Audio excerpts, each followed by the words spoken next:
এই জিনিসটা সম্পর্কে আগে আমি জানতাম না, রিসেন্টলি ইন্টারনেট ঘেটে জেনেছি এই জিনিসটার উপকারিতা ভীষণ, মানে চরম পর্যায়ে। শুধুমাত্র শরীর ঠান্ডা রাখে, শরীর ভালো রাখে সেটা না, আর্থ্রাইটিসের প্রবলেমে যারা ভোগেন তাদের জন্যও কিন্তু এটা ভীষণ ভালো। এটা হচ্ছে কতিলা। আগের দিন রাত্রিবেলা ভিজিয়ে রেখেছিলাম, আজকে দেখুন পুরো স্নো বলের মতো হয়ে গেছে। 2 চামচ দিচ্ছি, এর মধ্যে একটু ওই মৌরির গুঁড়ো, মৌরি যে গুঁড়ো হয় না, তো সেটার গুঁড়ো দিচ্ছি 1-2 চামচ, 1-2 চামচ না, পিঞ্চের মতো আর কি। তারপর অল্প একটু গোলমরিচ গুঁড়ো, চিনির বদলে আপনারা ইয়ে দিতে পারেন, তাল মিছরি দিয়ে এটাকে একটা শরবত বানিয়ে খাওয়াতে পারেন। নিজেও খাবেন, বাচ্চাকেও খাওয়াবেন, শরীর সুস্থ থাকবে, মনও ভালো থাকবে।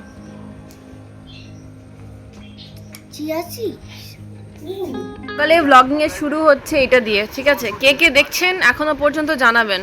প্রত্যেকটা জায়গায়, প্রত্যেকটা নিউজ চ্যানেলে আলাদা আলাদা আপডেট দেখাচ্ছে, মানে যে নিউজ চ্যানেল যার পক্ষে সে তার পক্ষে রেজাল্ট দেখাচ্ছে। কোনো জায়গায় দেখাচ্ছে তৃণমূল 115, বিজেপি 155, কোনো জায়গায় দেখাচ্ছে 106, 130, মানে বুঝতে পারছি না। পরোটা আছে, আলু ভাজা আছে, সাথে একটু সসেজ ভেজে নিলাম। না মানে আমাদের জন্য না, শাশুড়ি মায়ের জন্য। আজকে টিএমসি জিতলেও আমরা রাত্রেবেলা যা খাবো, বিজেপি জিতলেও সে একই খাবারই খাবো। কি ব্যাপার বলো, তোমাকে কি টিএমসি বা বিজেপি জিতে গেলে কি কাল থেকে কাজে আসা বন্ধ হয়ে যাবে? না না না, তাহলে আমাদের খেতেই হবে, আমাদের খেতে হবে, ওরা তো ভোগ করবে। তো আমি তো এখানে নিউজ দেখছি আর খাচ্ছি, দেখা যাক কি হয়, পরিবর্তন না প্রত্যাবর্তন। পুরোপুরি হাড্ডাহাড্ডি লড়াই চলছে, কে কত রানে স্কোর করবে কেউ কিচ্ছু জানে না। আচ্ছা, আপনারা পরিবর্তন না প্রত্যাবর্তন কার পক্ষে জানাবেন। তুমি কটার সময় বেরোবে কাজে আজকে? সত্যি রাজায় রাজায় যুদ্ধ হবে, প্রাণ যাবে উলু খাগড়া। আমরা নিজেরাই ভয়ে মরে যাচ্ছি যে কিভাবে অফিসে বেরোবে, ঝামেলা না হয়। তো বলছি আমরা নিজেরাই ভয় মরছি।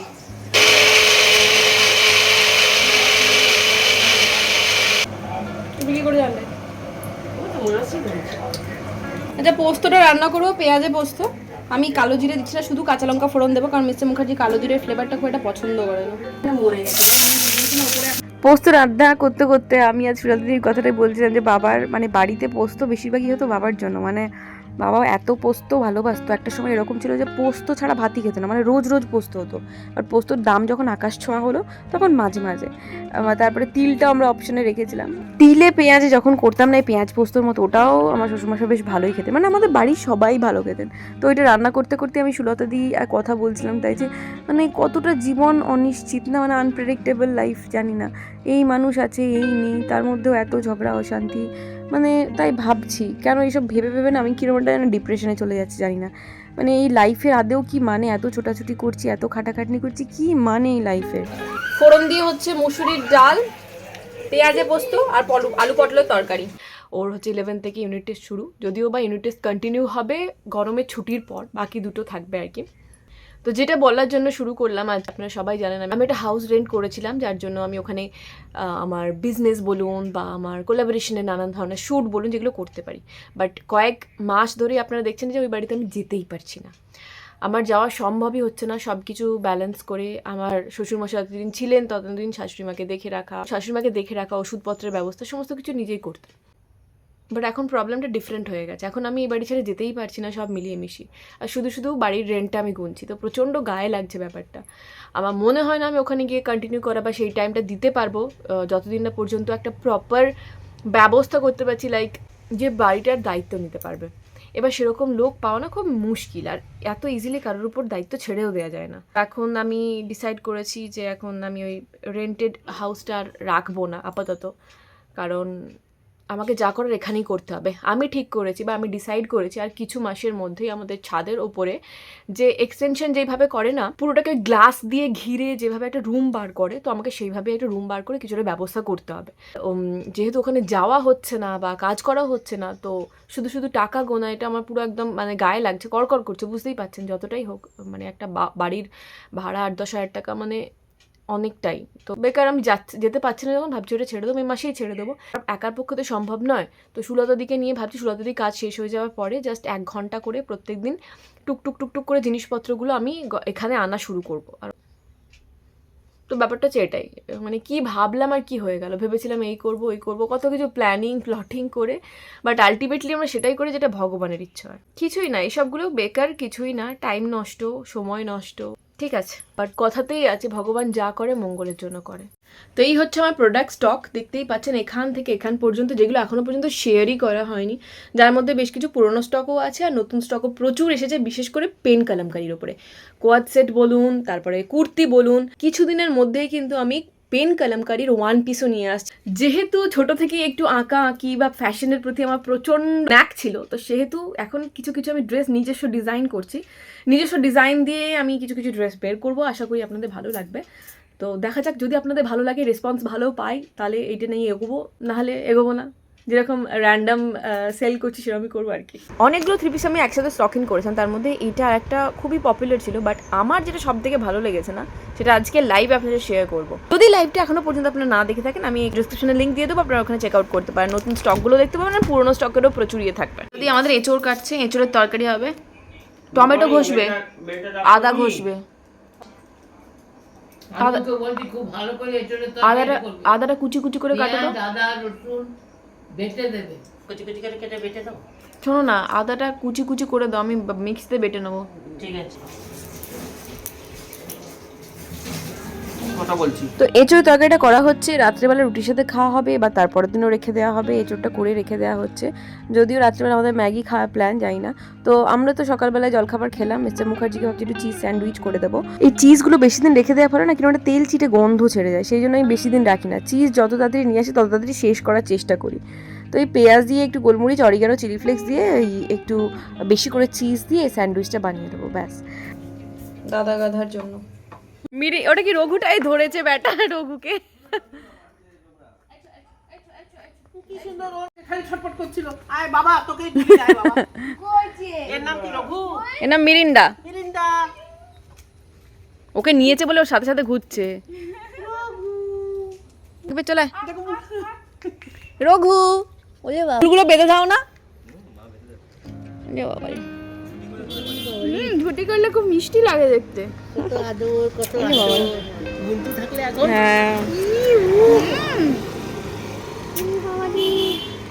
মিরিন্ডাটা কোথায় গেল? কি সুন্দর চোখ বন্ধ করে আদর খাচ্ছে। এটা এটা ছেলের তো ছেলে, আর এটা হচ্ছে বাবা। বাবা কত সিরিয়াস। এ তুই বেটা আমার কাছে হিসু করছিস? বেটা কুজু কুজু কুজু কুজু, তুমি কি মিষ্টি, তুমি কি মিষ্টি, তুমি ধরা দিয়েছো। দেখতে পেয়েছি তোমাকে আমি। এটা খালি খেলতো, পাক পাক পাক করছে, পাক পাক খালি ছটপট ছটপট করে। আমি যেটাকে কোলে নিয়েছিলাম সেটা কই, যে এর মাকে, ওর মাটাকে কোলে নিয়েছিলাম, তখন ও হয়নি। ব্রিডটা যেন শিটজু, সিটজু, সিটজু দারুণ লাগে। এটা সমানে নড়ে যাচ্ছে, টুক টুক টুক টুক টুক টুক টুক। শিটজুই। ও আচ্ছা আচ্ছা। এবার ওর কাছে যাচ্ছে। ওর তো একটু গম্ভীরানন্দ। এবার যে যার বাড়ি যা, এই টুক টুক টুক টুক টুক করতে। এখন ছটপট করবে। এরপরে তোমার আরেকটা ডিউটি আছে তো, আরো 2-3টা, ও আরেকটা বাকি আছে, সকাল থেকে সবাইকে নিয়ে নিয়ে ঘুরতে বেরো। দেখিস বাবা যে না কামড়ায়। আচ্ছা, এখানে আমার স্যান্ডউইচ রেডি হয়ে গেছে, চিজ স্যান্ডউইচ। আর ভেতরটা একটু খুলে দেখিয়ে দিই, পুরো চিজের ঠাসা। হ্যাঁ তুমি খাবে না? আমি আছি, কড়া গরম হয়ে গেছে।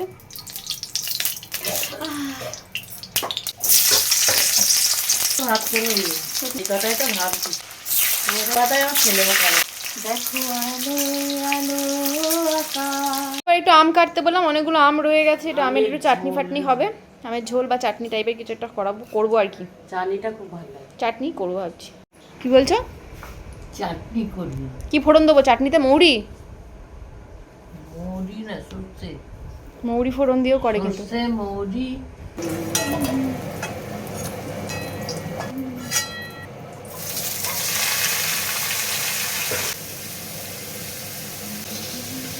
মা বলছিল শুরুতের দিকে যে পেঁয়াজ রসুন দিয়ে গ্যারে করে এঁচোড়ের তরকারিটা করতে, বাট আমার মনে হলো পেঁয়াজ রসুন ছাড়াই ভালো লাগে।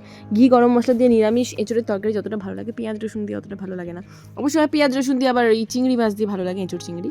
তো সেই জন্য মাকে আর কিছু বলিনি, আমি নিরামিষ এঁচোড়টা করেছিলাম। এদিকে চেটেপুটে খেয়েছিল রাত্রিবেলা। নিরামিষের মধ্যে পনিরটাও করা যায়, অনেকেই পনির ছানা এগুলো ভালোবাসে, বাট আমাদের বাড়িতে আবার পনির ছানা কেউ ভালোবাসে না, সেই জন্যই করা হয় না। এঁচোড় টেচোড়, শুক্তো টুক্তো, পোস্ত, এই সমস্তগুলো খায়। আর বাবার ওই 10 দিনের কাজের মধ্যে যে মাছ মাংস ডিম ছোঁয়া হয়নি, খাওয়া হয়নি, তারপর থেকে না কিরম জানি মাছ মাংস ডিম খেতেও কিরম লাগছে, মানে খেতে পারছি না। আগে মাছ খেতে এত ভালো লাগতো, এখন চিংড়ি মাছে কামড় দিতেও কীরকম একটা অস্বস্তি হচ্ছে, ভেতর থেকে মানে কষ্ট ফিল হচ্ছে, বুঝতে পারছি না কেন হচ্ছে এটা, এখন রিসেন্টলি হচ্ছে। নাহলে মাছ আমার খুব পছন্দের, আপনারা সবাই জানেন আমি নানান ধরনের মাছ খেতে পছন্দ করি, বাট রিসেন্টলি মাছটাও খেতে পাচ্ছি না। মিসেস মুখার্জি বাবা বলছে মাছ এনে দেবো, মাছ এনে দেবো, আমি ট্যুরে যাবো মাছ কিনে দিয়ে যাবো, আমি বললাম না থাক, ওই ডিম আছে ডিম ভেজে দেবো, ডিম খেয়ে নেবে, এরকম মানে মাছটাও খেতে ইচ্ছে করছে না, হঠাৎ করে কী হয়ে গেল বুঝতে পারলাম না। মানে এতদিন গ্যাপ দিয়ে এই জিনিসটা তৈরি হয়েছে না কিসের থেকে হয়েছে ভগবান জানে। যাই হোক এঁচোড়টা ভালো করে মশলার সাথে কষিয়ে নিয়েছি, এবার একটু গরম জল ঢেলে দেবো, দিয়ে একটু ঝোলঝোলই করবো। আমাদের বাড়িতে ওই কষা এঁচোড় আবার কেউ খায় না, ওই ঝোল জানেন তো আপনারা, অনেক দিন ধরেই দেখছেন আমাদের বাড়িতে চিকেনের হলেও ঝোল, মাছের হলেও ঝোল, সয়াবিনের হলেও ঝোল, সবাইতেই মোটামুটি ঝোলটা কমন জিনিস। আপনাদের বাড়িতেও কীরকম হয়, মানে ঝোলের পাগল সবাই, তাহলে কমেন্টে জানাবেন। ভেতর থেকে না একদম ভালো নেই, বিশ্বাস করুন, জোর করে সব কিছু করছি, করতে কিন্তু কিছু ইচ্ছা করছে না। তরকারি অলমোস্ট রেডি, শুধুমাত্র ঘি গরম মশলাটা দিলেই হয়ে যাবে। আর এদিকে সুরাতেই লেগে পড়েছে রুটি করতে রাতের। ভালো লাগলো চাটনিটা খেতে, আমের চাটনি। ওকে, একটু আগে লাইভ শেষ করলাম, লাইভ শেষ করতে করতে তো দেরি তো হয়েছে, তার মধ্যে এত জামা কাপড় গোছানো, মানে যত জামা কাপড় বের করি সব ভাঁজ করলাম, করে সন্ধে ফন্দে দিয়ে মাকে নদীকে একটু খেতে দিলাম, আর সসেজ খাবে বলছিল, সসেজ ভেজে দিয়ে একটু বিস্কুট ফিস্কুট চা ফা করে দিলাম। আমি একটু চা খেলাম, দিয়ে এখন একটু হেঁটে আসি, আমি বলেছি যে ফোন করবে যদি কোনো অসুবিধা হয়, তো একটু ঘুরে আসি, ওখানে একটু দেখা টাকা করে আসি আর কি। সব প্রায় গুছিয়ে রেখে দিয়েছি, বেশ কিছুটা না মানে প্যাকেটের মধ্যে ঢোকানো হয়নি, এরকম ওপেন করে রেখেছি এগুলো। প্লিজ বল কি বলছিলিস, কি বলছিলিস বল না। হ্যাঁ, কি ভাবনা কাহারে বলে, কি যত না কাহনা কা হুয়া, বল। আমাদের মন খুব খারাপ, আমাদের বাড়িতে কারোর বর নেই, আর আমরা কিছু খেতে পাচ্ছি না। ও রান্না করছে এই বর, ঠিক আছে। হ্যাঁ, আমাদের বর তো তাও খাওয়ায় না। কারণ পূজা জোম্যাটোতে কেউ ডেলিভারি করছে না। আমি ছাদে আছি, আর চাঁদটা দেখলে কিরম লাগছে, পুরো লাল, ঠিক আছে, পুরোটা দেখা যাচ্ছে না, মাঝখানটা পুরো সে কালো এই আস্তরণে ঢাকা, সেরকম গ্রহণের চাঁদ সেরকম লাগছে। আমি ছাদে আজকে বিকেল থেকে উঠিনি, ছাদের গাছগুলো জল পড়েছে নাকি দেখতে এলাম এখন। রাতে কি খাবো করে শেষ পর্যন্ত ম্যাগির সাহায্য নিলাম, ইচ্ছে করছিল জোম্যাটো থেকে একটু লুচি তরকারি এনে খায়, লুচির তো প্রচণ্ড হ্যাপা জানেন, ময়দা মাখা বেলা, আর ভাল লাগছে না, বললাম না কোনো কিছু এনার্জি নেই। আগে আমি যতটা অ্যাক্টিভ ছিলাম এখন কিন্তু ততটাই আমার ভাল লাগছে না, কোনো কিছুই করতে ভাল লাগছে না, না ভিডিও করতে ভাল লাগছে না, বিজনেসে মন দিতে ভালো, সারাদিন শুধু পড়ে রয়েছি, মানে শুয়ে রয়েছি, অদ্ভুত। এটা ডিপ্রেশন কাজ করছে না কি করছে আমি জানি না, বুঝতে পারছি না, আমার মনে হচ্ছে কোথাও অনেক দূরে চলে যায় একা একা। ঝুরঝুরে ম্যাগি করেছি দেখেছেন, একদম ঝরঝরে ম্যাগি, পুরো একদম ভাতের মতো ঝরঝরে। এবার মিসেস মুখার্জির এখানে 25-30টা লঙ্কা কুচিয়ে দিতে হবে, এটাই হচ্ছে ডিফারেন্স। লঙ্কা কুচিতে দিলাম, এরপরে ঝালের পরিমাণটা আরেকটু বাড়াতে হবে, সেটা হচ্ছে গোলমরিচ গুঁড়ো দিয়ে, ঠিক আছে। মিসেস মুখার্জি যাতে ঝালে হাহু হু হু হু হু করে উঠে যায়। কয়েকটা পার্সেল গুছিয়ে রেখে নদীকে ঘুম পাড়িয়ে দিলাম। কালকে তো স্কুল আছে, আমি চুলে আজকে একটু আদিবাসী অয়েল লাগালাম, যা চুল উঠছে না, পুরো একদম উঠে উঠে শেষ হয়ে যাচ্ছে। মিসেস মুখার্জি নিচে খাচ্ছে, মিসেস মুখার্জি এই জেলিগুলো আনে প্রাণের, বেশ ভালো, নদীর জন্য আনে, বাট চুরি করে আমি খাই আর কি। ফেরার সময় মিসেস মুখার্জি ওর জন্য এই পেন্সিল পাউচটা কিনে এনেছে নদীর জন্য, এখনও ঘুমিয়ে গেছে, দেখতে পাইনি, ঘুম থেকে উঠে কালকে দেখবে।